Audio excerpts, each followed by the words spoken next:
Welcome to Skin Deep. I'm Dr. Anna Chacon, and today we have a very special guest joining us. Get ready for some expert insights you won't want to miss. Let's dive right in. Hi, how are you? Good. How's it going?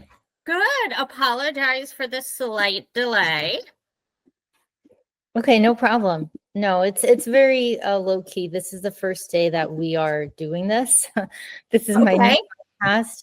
Nice to meet you, Anna Chacon, Nice, dermatologist. nice to meet you as well. Do I see are you in somewhere that's snowing or is that just a fun background? Yeah, I'm in Miami, Florida. Oh, Me- big snow. yeah, let me just take it off so you can see. Okay. Yeah, so that's where I am, the palm trees in the back. But I just like it because it's just kind of cozy. I actually use it with my patients too. It just kind of I've gotten lots of compliments on the background. It just kind of makes people at home. It's almost like your living room in a cabin, basically, a cabin up north. But I also I'm always attracted, I guess, to what I didn't have. So I was raised in Florida, didn't see snow until much later. And then I also work part-time on a contract basis in Alaska. So I'm attracted to stuff I just didn't have or don't see a lot of. Mhm. Oh my goodness, that's amazing and quite opposite ends of the spectrum there from a climate positioning. Yeah. So I have a couple of, Nina told me a lot about you, but tell me, what I'd like to ask is a little bit about you and a little bit about your background. Where'd you grow up? Where are you from? Mhm. Yeah, sure. So I am currently in Chicago, Illinois. So we actually just had your background live on Friday. Lots of snow came down. So I've been here about 30 years now. Born and raised actually in Wisconsin, so just north of the border here in Illinois. Been primarily Midwest growing up. Lived in New York for a couple years when I was with L'Oreal. So I do have a little of the East Coast vibe as well. Always been in CPG. I have about 27 years in CPG, various different aspects. So I've been in different categories from household to family planning type categories. But the last, I would say about 19, 20 years now has been focused primarily in beauty landscape. So cosmetics, skincare, hair care type of categories, hair coloring, has been more of my focus the last 20 plus years. What is CPG? Consumer packaged goods. So the actual products are sold on retail shelves or in the e-com space direct to consumers. Okay. And does that encompass like the stuff we commonly see at Sephora and things like that? Like skin, okay. Absolutely. So think of things that even if you walk a grocery aisle and you're in the personal care beauty space, those types of products would be considered CPG. And honestly, there's different categories within consumer packaged goods. So even Kellogg's and think from a cereal standpoint, think of a laundry detergent with Tide and P&G. Those are all labeled CPG companies. But again, my focus primarily for 20 plus years, the last 20 years has been in the beauty personal care landscape of CPG. Okay. Excellent. And then, how did you, there's so many questions around that because there's a lot of dermatologists that have their own skincare line. Mhm. I almost feel like it's very saturated. At one point, I wanted my own hair care line. And then, as you pointed out, because I work in extreme climates, Miami and Alaska, I worked all the way up north in Alaska too. It wasn't just, Anchorage or anything like that. I worked in Barrow, which is in the Arctic. I was the first dermatologist to work there. They have no trees and it's pitch black actually for 3 months. The sun doesn't rise for 3 months, from like December to February. You just see like a tinge of like a grayish orange from 1 to 1:15. That's when people usually do their grocery shopping and go out. But I kind of wanted to, I had all these ideas of things I wanted to create. But do you think it's just too tapped, that industry? And what advice do you give dermatologists, compared to all these other people creating skincare lines, celebrities, lay people creating skincare lines? Is it kind of exhausted? Has it been an exhausted space? I think beauty in general, I think there's a couple of different dynamics. So beauty in general has been on the rise. So even think about a couple years ago, right? We all experienced a change in our world with COVID, and we all changed the way we were socializing, our work environments, where we focused our attention, whether it was on ourselves, our family. And we saw some industries really struggle through that moment in time. And in all honesty, beauty was one that succeeded. So I would say it's still a very valid focus, and I expect it to continue to rise. I think you'll see some things like international influence that will start to kind of infiltrate and kind of spark beauty a little bit more. But I also think what the consumers are looking for are going to be more accepted from a derm or an expert voice versus the larger organizations that we're seeing traditionally here in the US market and actually nationally, where it's more marketing derived. I think you will see a very valid space based on what consumers want for a derm voice to come. And that doesn't necessarily have to be in skincare. It can be in other categories within beauty. I think they're looking for a more expert. And when I say expert, I think they're over the celebrity conversation as well. We saw that peak. Almost every celebrity, you saw them one after another coming out with beauty products. Oh, yeah. I think even consumers, what I'm seeing now, they're getting skeptical of the celebrities. And they're seeing that to be part of the marketing arm of companies. So what they're wanting, I think, is going to be more derived from a derm voice. So I think it's a very valid space right now. Okay, so you think there's still ways that you can be successful having a skincare line, even though there's so many skincare lines, including people who are claiming, they know about skincare, but they're not they didn't really study it as a dermatologist did, for example. Yeah, I do think there's space for it, but I think if we just focus specifically on the skincare category, there almost has to be a revamp of how we speak to a consumer, how we merchandise for a consumer based on what she's actually kind of telling us, right? Whether it's through feedback and reviews or her shopping habits and what she's demanding. She's looking for things that are more simplified. They're more pure ingredient based. Something that repairs, doesn't come as a solution to a problem. She wants to get ahead of a problem even occurring. So all of that, I think, is going to come from, again, a derm voice. I think even she's giving us signs that the way we merchandise in store is very confusing to her. You walk up to a store, it's all brand. It's based on brand. But she's looking for ingredients. She's looking for her skin type. And her skin type could be oily. It could be a combination, but it could also be about ethnicity. We don't do skincare by ethnicity, but we do other categories by ethnicity. So there's a lot of things that we could do in the store from a merchandising. You pick up a package and try to read a skincare package. It's very intense. There's a lot of ingredients that to a common consumer may not even understand. So she wants more education on that. And she frankly wants them simplified. I think a good example is we had this trend of like drunk elephant, right? You saw all younger consumers driving to drunk elephant. It was all the rage. Their products peaked. Just research them online and look at their ingredients. It goes on 3 paragraphs, I think, but it was because of the voice of influencers and the marketing that consumers flocked there, but really didn't understand what they were putting on their skin. And then you look at somebody like Paula's Choice that is coming out that is very simplified. They have limited ingredients in their products.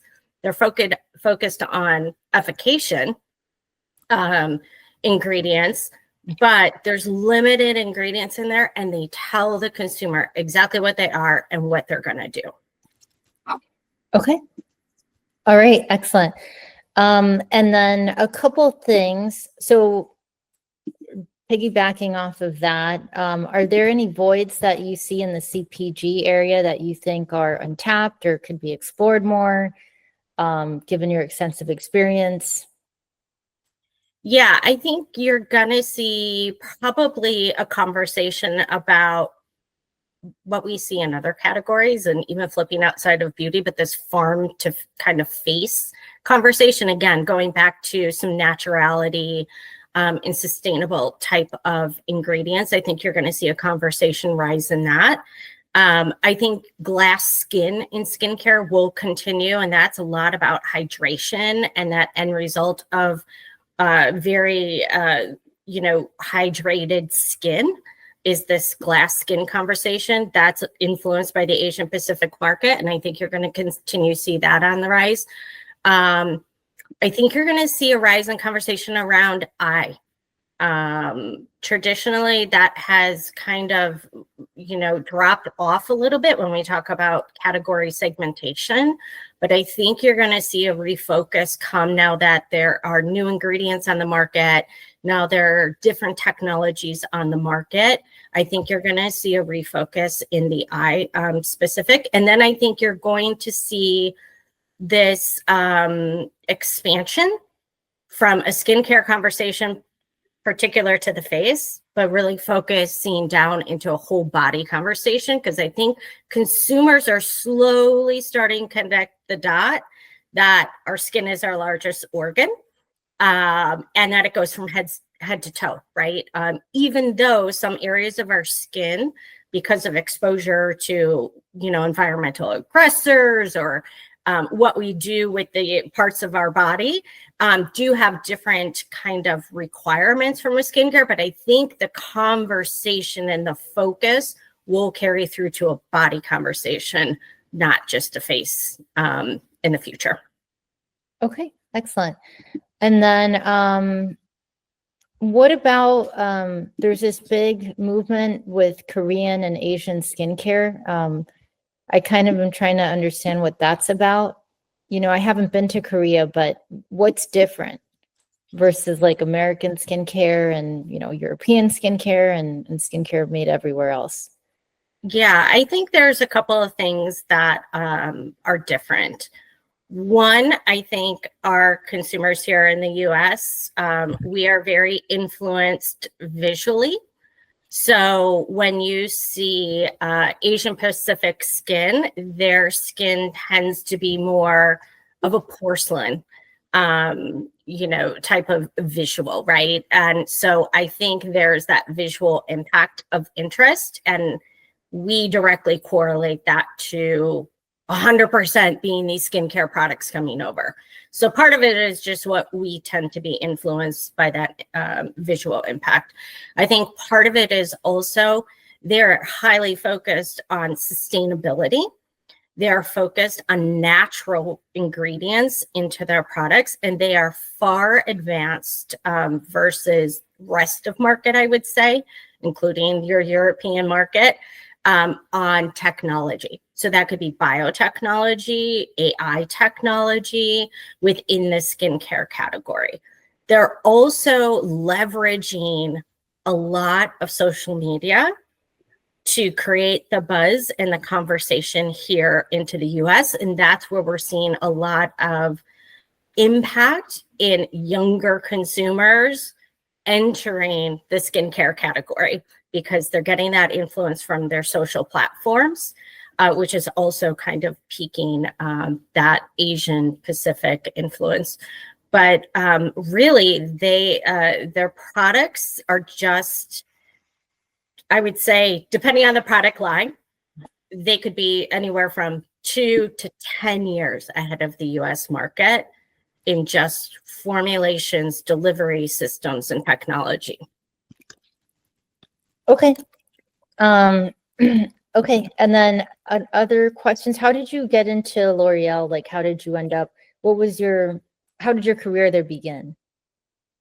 I actually began L'Oreal in a sales function. So I had played a bunch of different roles, worked with many different retailers within the L'Oreal company. And then I did some work actually at the headquarters focused from a marketing standpoint on some of our categories. I had stayed with L'Oreal for about 17 years and really, saw the landscape of a big company who has multiple different types of brands. Their brands can run the gamut from very accessible price point brand all the way up to luxury. I think what we'll see going forward in some of the large organizations, and I won't just use L'Oreal as a prime example. I think there's a couple of different large organizations that we see here globally in the beauty space. But as it relates to skincare and our derm conversation, I think you'll start to see some of those larger companies probably do some acquisitions with some derm brands because they see and they hear the consumer voice. And right now, I think I don't want to say struggling. I think they're a little bit behind the times on trying to get the credibility of a derm voice expert because they have always been such heavily marketing-based organizations. And as I mentioned earlier, the consumers are starting to see through that. So I think the way for them to kind of speed up my prediction would be that we'll see some acquisitions that comes with some derm credibility and voice. Okay, cool. And then that's excellent. And yeah, L'Oreal has a big bond with dermatologists. They're always at our meetings, at the American Academy of Dermatology meetings. How can a dermatologist get more involved with L'Oreal? Like, yeah, how can we develop a stronger relationship with L'Oreal besides just, getting to know people at the meetings and Yeah, I mean, they do have strong, as you mentioned, relationships. They leverage a lot of that for those expert voices, right? As they're looking to R&D, as they're looking to what might be, some skincare concerns on the rise that they need to get ahead of with consumers and what consumers might be looking for. And again, like I said, you come with the expertise that helps them in their development standpoint. I think the one thing that is probably an opportunity, again, I don't want to just focus particularly from a L'Oreal voice because I do not work with that organization any longer. I've been gone about 3 years. But I would say any large organization, I think the opportunity lies with how do they close the gap of getting that voice that they're leveraging, and listening to and learning from, but getting that voice shifted to the lens of the consumer. Getting that voice in front of the consumer, I think, is the opportunity. And in some of their lines, in these larger organizations, they do a little bit more, but not so much, I would say, in the accessible brands. Things that your average consumer would see on the shelf at a Walmart or a Target. I think there's that gap that exists there for them to trickle that derm voice and expertise to those accessible brands, because that is what the average consumer is asking for and looking for. Okay, cool. And then just a question on that. If you're a brand, how do you even get a space featured in like a Target, CVS, or like a Whole Foods, for example, or a Sephora? I'm always curious, how do they choose which brands to bring in? How do you do that? I've heard different things, that sometimes companies buy a space do they reach out to companies and say, hey, we want you to have a shelf here? What is the process, just as someone that doesn't know, to actually get featured in a store that there's a lot of traffic in? Yeah, I think the process has evolved over the years. You had referenced a bias space conversation, which I think, is kind of one of those borderline, maybe happen in certain retailers and maybe a myth of how brands came to market. But there has been an evolution of how you get to the merchandising shelf. And currently, a lot of retailers are looking, one, I would say they're listening to their customers and they're listening to the consumers on what they want. So they are more open to the larger organizations maybe dominating that shelf space with their brand. They're looking for things that the consumer might have new interest in, or a new ingredient, a new approach to skincare and answering a skincare problem. But again, they're leading that conversation based on information provided from their direct customers or consumers. Then I would say they would also bring into their assessment of awareness in the market, right? So whether that is awareness from traditional marketing, are they leveraging influencers? How many followers do they have on Instagram? What is that awareness and conversation? Because again, to bring inventory in is a financial impact to a retailer, but they want to make sure that is actually going to sell out to kind of balance that, right? Just from P&L and financial perspective and inventory management. So they're going to look for what the consumer wants. They're going to look for, is there a pull through on shelf? And every retailer technically does have some different consumers that shop their store. So does my consumer lean towards more of a luxury brand because maybe their share of wallet is a little bit larger? Or are they more of an accessible brand? Do I have duplication on my shelf? So there are multiple layers of how to get into a retailer. Unfortunately, it's not so cut and dry. I have a great product. I want to be on your shelf. And every retailer is a bit different. First, I would say if you're starting a brand, to evaluate your own brand strategy, right? You're going to naturally do that on a brand when you think about who's my consumer I'm targeting. Is there gender? Is there ethnicity? What category do I want to play in? There's all those things you're going to go through from a brand strategy and a marketing strategy, but you also have to think about your retailer strategy, and that will play into how to get into a retailer as well. So I know there's, big ambitions when you start a brand. There's lots of excitement. You'll take anybody who gives you a yes.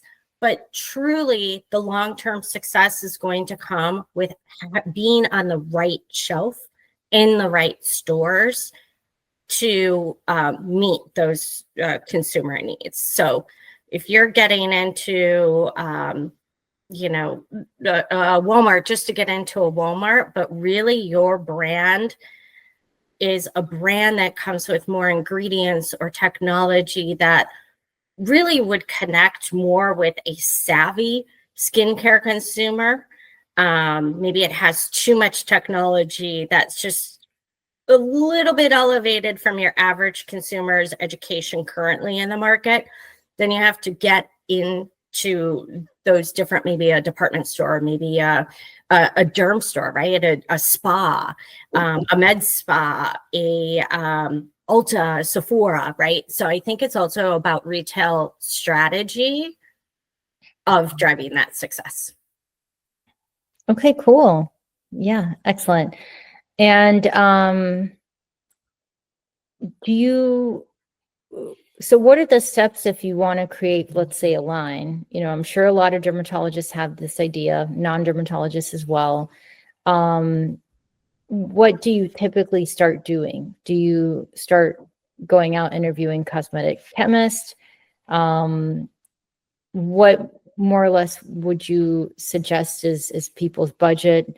if they had this dream of doing this, what's a reasonable budget to have, in mind for this, and time frame? Like, how long would it take? I've heard everything from 3 years, which just seems impossible to me.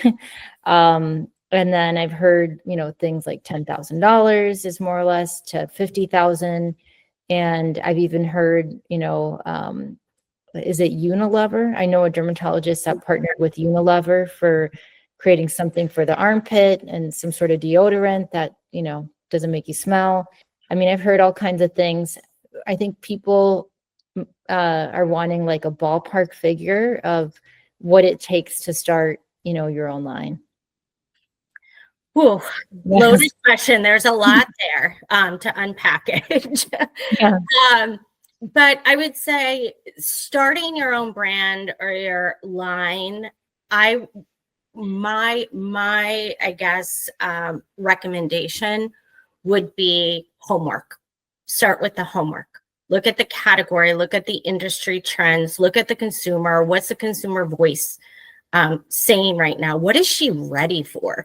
Like I said, we had a little bit of that conversation earlier about the Asian Pacific market, and there are tons of ingredients and tons of technologically advanced products.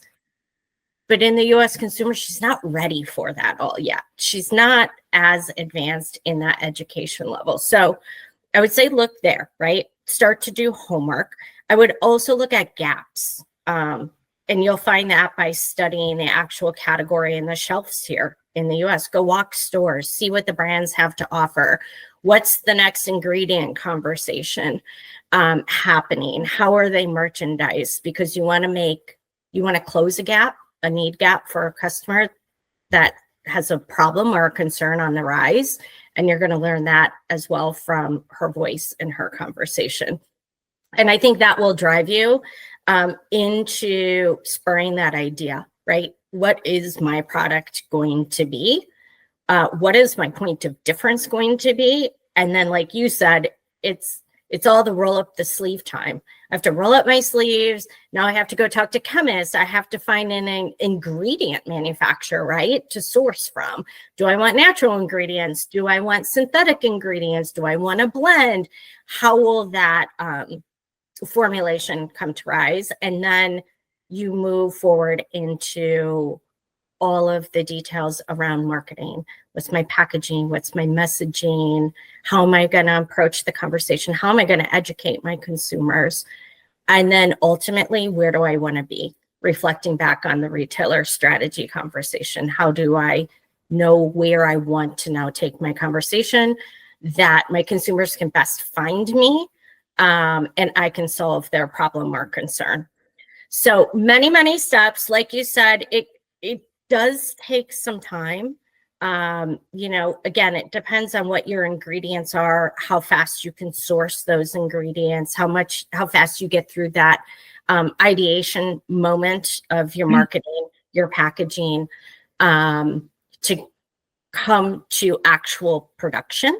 And that's going to be fueled by budgeting as well. How much can you produce based on demand? Do I start in an e-commerce space, or am I headed to retail conversations? Even when you start the retail conversations, that can be a journey. So they work out 9 months to a year in advance sometimes in US, specific to skincare. So they're looking for new brands a year before it's ever going to hit the shelf. So you got to get ahead of that and keep that retailer timing in perspective when you build your plan. So it can honestly go anywhere from 3 to 5 years, sometimes a little bit longer, depending on, again, that budgeting. And your budgeting is really going to vary based on an individual, right? Am I going to start small? Am I going to start in e-commerce, go direct to consumer? Am I going to try the avenue of a retailer, which is going to increase your budget based on production demand, marketing needs, and then just costs associated with doing business with a retailer? What I would recommend is that you had referenced Unilever. So some of these larger corporations do have programs where it's almost like a Shark Tank, right? Where you can kind of pitch ideas, right? And they have some investment centers in these large corporations that could help your journey if you are awarded.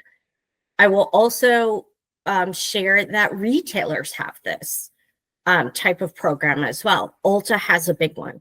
So again, if you have this idea and you're at a certain moment in time, and it is, again, a strong point of difference. We're really answering a consumer need that's on the horizon. You've kind of done all that homework and budgeting. I would recommend either of those two avenues to explore for potential additional funding and support of getting to market. Okay, that's a great idea. I didn't know that they had that. I'm actually in Unilever's Black Book. Just a couple weeks ago, I did a meeting with them in Europe. It was actually a virtual meeting, but as a resource, as just a resource dermatologist. And I didn't know that they had that. One dermatologist, she used a contact. We actually went to Tanzania together in a dermatology conference through AAD, and then we did a hike through Kilimanjaro together. And she was telling me about it. But yeah, I mean, it's really blown up for her. One other topic I wanted to explore is, do you think retail shopping for skincare in person is kind of dying out or dying as opposed to buying stuff online? With the closure of a lot of retail stores, like lots of Macy's, JCPenney's, Nordstrom's, are people just not going outside, walking, seeing what's around? I used to go to Sephora a lot and just check out what brands they had when I was growing up. Now I don't think I've been to a store in years, even in person. And a lot of patients also are not necessarily going to a dermatologist's office or in person to buy their skincare products. They'll like to know what you recommend, but they'll often go home. And I heard this from a dermatologist yesterday, actually. I went to Tor's office just to get ideas. And they'll take a picture of what you're recommending in the office, and they'll go home and buy it online. So it's even hard to sell things in the office. And he actually does private labeling only. That's all he does because he finds it sells better. But what are your thoughts on that? Buying online and selling, physically in person versus selling online. I don't actually sell any products in person because I don't have a lot of space in my office. Real estate's very expensive here in Miami.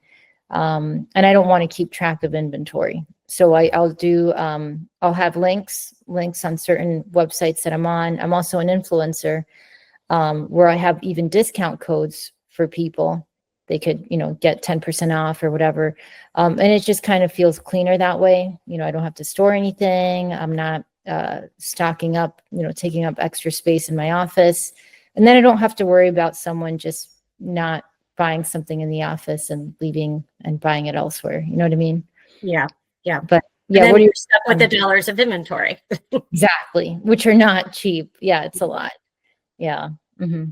Yeah. So look, I think we have to be honest with how consumers are shopping. Yeah. In any category, we all do it. I think that moment in time with COVID spurred it a little bit more. But yes, we are going to look at e-commerce because it's fast, it's easy. I think of Amazon as the new Google because anytime, that's how consumers are using it, honestly. When they want to research a product, they're no longer going in Google. They're going on Amazon, seeing if they have it, and then they're reading the information there. Or even if they're in a store in front of that shelf or a derm office looking at the product, they're going to look at an e-commerce space, primarily in Amazon. You see a lot of retailers now focusing in their e-commerce space. And how do I compete against larger e-commerce based organizations like an Amazon? I don't think we're going to see that go away. In all honesty, I think still going to see that grow a little bit. And it's just going to add more competition to traditional retailers on how they have to do business. I think we also have had a couple years, again, whether it's inflation or different economic concerns that individuals have had about maybe their disposable income and where they want to use that, lended them to be very price savvy. And frankly, by nature, once we've done it for the last couple of years, even if we have a shift in economics or our individual positioning, it doesn't mean that we're just going to go back to kind of fun spending habits, because we've created a new habit of being savvy, and it's so easy for us, right? It almost takes no time. So I think you're always going to continue now to see a focus on price sensitivity in the market. I think from traditional brick and mortar shopping, particular to skincare, I think the retailer needs to address this, because you get to a skincare shelf, we kind of hit on this topic earlier, is very overwhelming. There are so many products, there's small products, there's by brand, they can't navigate, maybe they're looking for an ingredient, but everything's merchandised by brand. You pick up a box and it's like telling a story in really tiny letters, you can't even read it. So it's very confusing. And any consumer will tell you the merchandising in store is very consuming. And then you have them at the shelf for 3 seconds. So what are they going to do? They're going to do their research really quick in the Amazon Google world. And if they find a different price, they're going to just buy it and click it, and it's easier. So I think in order to do some retainment there, retailers and brands alike need to think of how we merchandise and how that space shows up for a consumer, because she has been vocal for years on the confusion she experiences.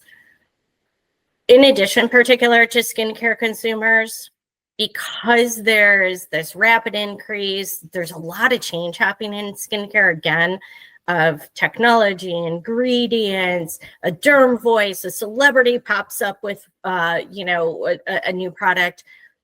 She loves to have those conversations. So she's going to look for beauty experts or derm experts. So she's going to talk to her beauty counter at Nordstrom's, Neiman's, at an Ulta, at a Sephora. Blue Mercury is rapidly increasing, and it's because they have that connection to consumers. And somebody is there to have the conversation and explain to them. We don't do a good job explaining what the ingredients are or what they do. We just create the buzz of the ingredients is what's happening in the marketplace right now. So she is looking for that. So I don't think you'll see traditional brick and mortar go away. I think there may be more shift to certain types of retailers that maybe have a little bit more educational resourcing or derm or beauty experts on site versus maybe just a replenishment purchase if she likes her favorite, Cetaphil cleanser and grabs it at a Walmart. Okay, excellent. And another just thing that I've just seen in my career, I like traveling a lot. And sometimes, I'll take a tour or talk to some of the local people, and I'll find, let's say, a plant that has special healing properties. And I'm like, well, why isn't this in skincare? Like, why didn't we just put this in petroleum jelly and, market it, in Alaska, like I was talking about, because I really love Alaska, you can tell. There's a huge native population, there's, we call it Inuit, Eskimos, not the appropriate term, but Inuit is, the official term. And then they have different tribes, and they have lots of, I wouldn't say lots of plants, because actually up north there are no plants, but kind of in the middle part, there's something called stinkweed, and people use like a salve, and it'll help heal the skin, which of course gets very damaged from the extreme weather. And to the point where once I went to see a patient and his skin looked purple. When he did a skin check, his skin was purple like a grape, and I just wonder, have you come across a lot of those ingredients? How do we get the word out of these ingredients that are used for healing and could be used, to their potential, to help other people? Yeah. Great question. I think one, that's why we're seeing kind of the influence of Asian Pacific market products coming here to the US and being so accepted by US consumers, because they're really good at that. They're really good at looking at nature and naturality of plant-based healing. And as you mentioned, it is happening in other parts of the world. What I think we have to do, and you referenced this, is that educational piece, right? Get consumers comfortable that this plant is going to fix my skincare concern, because for so long we've been focused on chemically derived or synthetic conversation, and the more scientific the ingredient sounds, the more they believe it's the credible approach to cure their skincare condition. So I think it's partly education. I think the other thing is being proactive. Right now, our skincare conversations and consumers act in a reactive base. Like, oh, I have this problem, now I got to go solve for it. When a lot of skincare, and you probably know this best from your expertise, is if you take care of your skin, the problem won't occur. And some of that can be done from naturally sourced type of ingredients or plant-based ingredients, because they do just have this either natural healing power, or they have a balancing power to your own microbiome. So I think a lot of it is also education and getting them comfortable with the fact that these ingredients, even though they're plant-based, are just as powerful as what we maybe derive in R&D or manufacturing facilities. The one thing I would tell just an average consumer, though, is just because, there's also been this conversation about clean and natural, and we haven't really had any regulations until recently in the US when FDA did the MOCRA regulations that are coming out. So now we have to be more sensitive and forthright with our ingredients for the consumers to kind of understand exactly what's in it. But I would just caution a consumer anytime they use a product to do a test area, whether it's a synthetic or a manufactured type of ingredient or a natural ingredient, because if you have an allergen to something plant-based or something environmental, if it comes in the form of skincare, you're probably still going to have a similar allergic reaction, right? So it may say natural, and it is purely natural, but just know your own skin and knowing your own body, just like you would with, frankly, any other organ, right? You're going to respond to what your body's telling you. And I would just say do the same in skincare. Okay, excellent. And then so I know you mentioned that you were with CBP and L'Oreal for many years. What would you say that you focus mostly on consulting and kind of individual personalized or business to business consulting now, given all these years of experience that you have under your belt? Yeah, more of a business to business consulting. Although as you can see through our conversations, I am highly focused on what the consumer voice is saying throughout all of beauty. I watch that very, very closely because when I have the conversations with a business to business entity, again, I am a firm believer that everything starts with the consumer.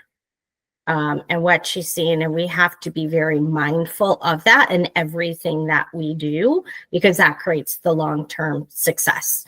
So yes, and more of a business to business conversation, but very in tune with the consumer, because as I mentioned, I believe that is the pivotal starting point of any aspect of beauty business. And really the beauty business is change every single day, and that can be good. But you have to have your head on the swivel, because at any given moment, the consumer's voice is very loud and she's going to change her direction. So that's why I always start with her voice first. Okay, excellent. That's like, for me, the patient's voice, you know, what patient, Exactly. yeah. Yeah, Yeah. cool. I I think that's it. Any other questions or parting thoughts?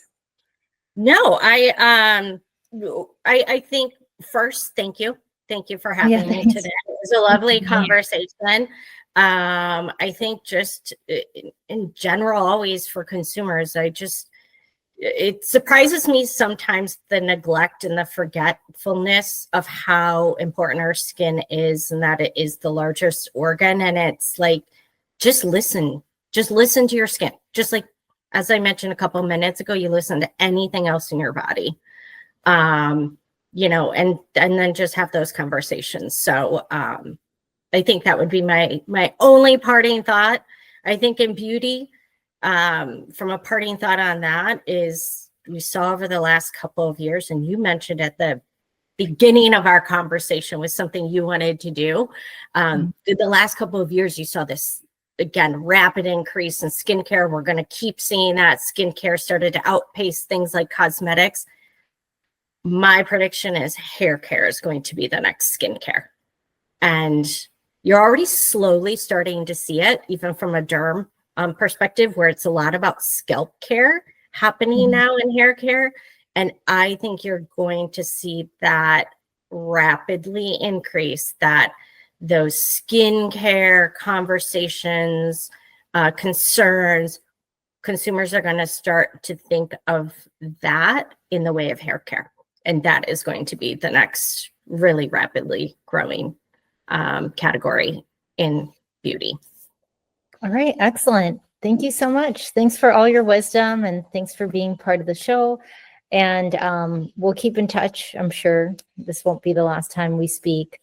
And have a great rest of your weekend. Yeah, you as well. Take care. Okay. Thank you. Bye. Thanks. Bye-bye.